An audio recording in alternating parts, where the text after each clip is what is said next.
To set up discounts, type in the name and then select the role that you'd like to be able to apply these discounts. For this example, I'm going to allow managers and bartenders to discount tabs. Now, before I show you how to apply these discounts on the POS, I want to take a minute to talk about reporting.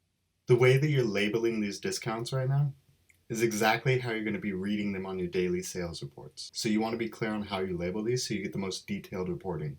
For my bar, we do spill and loss versus comp because we get taxed differently on each. We also hand out marketing cards for free drinks, so we want to be able to track those so we can understand exactly what the effectiveness of our marketing cards are. Beyond the daily sales reports, we're also going to send you an Excel spreadsheet that gives you a breakdown of the product, amount, order entry, who applied that discount, and the name of the discount that you're setting up right now, so you can get a very accurate reading of what's occurring within your revenue stream.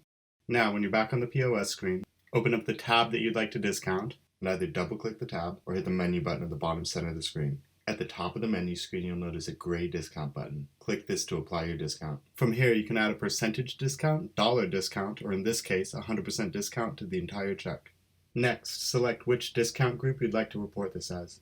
And there you have it. If you need to make an edit on the discount that you've applied, click the Edit button on the left-hand side at the top of the check.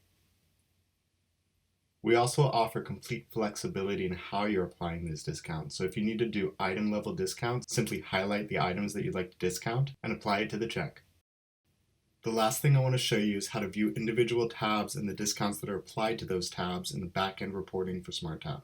So you're going to navigate to the Reports section, click Tabs, and then select the business day that you want to view. Next, click the drop-down menu to filter tabs, and then select either comps, voids, or discounts. You can also do combinations. Once you have your filter selected, it will display each of the tabs that match those filters. Double-click the tab in question to open it up, and then select Sales History and Void History to get a detailed overview of exactly what happened during that transaction. We'll show you who started the tab, who discounted the tab, and the type of discount group applied.